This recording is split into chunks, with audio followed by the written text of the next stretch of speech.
Bismillah ar-Rahman ar-Rahim. Assalamu alaikum, dear brothers and sisters. 10 years after the emigration, the Messenger of God invited people from different places to join him in his last pilgrimage to Mecca. On this pilgrimage, the Prophet taught them how to perform Hajj rituals in a correct and unified form. This was the first time that Muslims with this magnitude gathered in one place in the presence of the Holy Prophet. On his way to Mecca, more than 70,000 people followed him. And on the fourth day of Dhul Hijjah, more than 100,000 Muslims had entered Mecca. While returning from his last pilgrimage, when the Prophet and the crowd of people reached a place called Ghadīr-e-Khumm on the 18th of Dhul Hijjah, the Prophet received a command from the Almighty God. Ya ayyuha Rasul, O the Messenger, بَلِّغْ مَا أُنزِلَ إِلَيْكَ مِنْ رَبِّكَ, announce that which has been revealed to you from your Creator, your Nurturer. وَإِن لَمْ تَفْعَلْ فَمَا بَلَّغْتَ رِسَالَتَهُ, and if you do not, then you have not conveyed his message. Whereas Ghadīr-e-Khumm was a place where people from different places, from different provinces, used to greet each other before taking different routes for their home, the Prophet stopped at that place to convey the message to the pilgrims before they dispersed. That's why the Prophet sent to those who have been ahead in the way to come back and waited until all pilgrims who fell behind arrived and gathered. Then, using the camel saddles, a pulpit was set up for the Holy Prophet so that he could make his announcement and people could see him better. The weather was very hot, to the extent that people were wrapping their robes around their feet and legs. They were sitting around the pulpit on the hot rocks. Then the Prophet delivered a long sermon in which he recited some verses of the Holy Quran, and several times the Prophet reminded and warned people about their deeds and their future. In the end, when the Prophet made people prepared enough, took the hand of Imam Ali, raised it, and introduced him as the master of his nation after his demise by declaring, "Man kuntu mawla, fahada aliyun mawla." Whoever's master I am, this Ali is also his master. The assembled multitude hadn't begun to disperse when the agent of revelation revealed this verse of Quran to the Holy Prophet. اليوم أكملت لكم دينكم.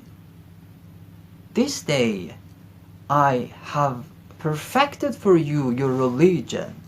وأتممت عليكم نعمتي, and completed my favor upon you.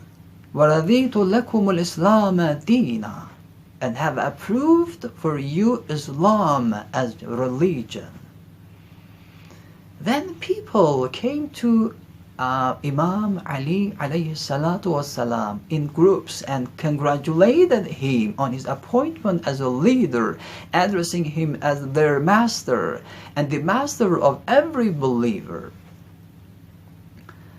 But dear brothers and sisters, at this point the issue that we intend to explain is the great status of Mahdism in Ghadir sermon. You know, in this sermon the Prophet puts a particular stress on this crucial code that the perfection of religion is possible through Imam. And this path, the path of Imam, will continue until the day of judgment, and those who deviate from this path will be among the misguided, among the losers. The Prophet, in addition to emphasizing the importance of the high position of the Imam, repeatedly mentions the name of Al-Imam Al-Mahdi and the actualization of his advent in the future and his dominion over the whole world, and enumerates some of his attributes. For instance, in a part of this sermon, the Prophet explicitly mentions Al-Imam Al-Mahdi as the Qa'im, as the oppriser, and introduces him as a person who will regain the lost divine rights and conquer the east and the west of the earth. In another part, the Prophet clarifies that the divine promise of Imam's absolute sovereignty over the whole world before the day of resurrection will be fulfilled. However, the Holy Prophet does not suffice to mentioning only the name of Al-Imam Al-Mahdi as his last successor. So, in the third step, he says in detail about the characteristics of Al-Imam Al-Mahdi. ألا إنه وارث كل علم والمحيط بكل فهم. The Prophet says, Al-Imam Al-Mahdi indeed is the inheritor of every kinds of knowledge and encompasses every perception. ألا إنه الباغي حجة ولا حجة بعده. Indeed, Al-Imam Al-Mahdi is the remaining proof, remaining hujjah, and there shall be no proof after him. لا حق إلا معه ولا نور إلا عنده. There is no right other than that is with him, and there is no light except that is with him. Then the Holy Prophet, in the last verses of this long sermon, expresses his divine mission in taking the covenant, the allegiance from people on accepting the Imam, the leadership of Al-Imam Ali ibn Abi Talib and his successors.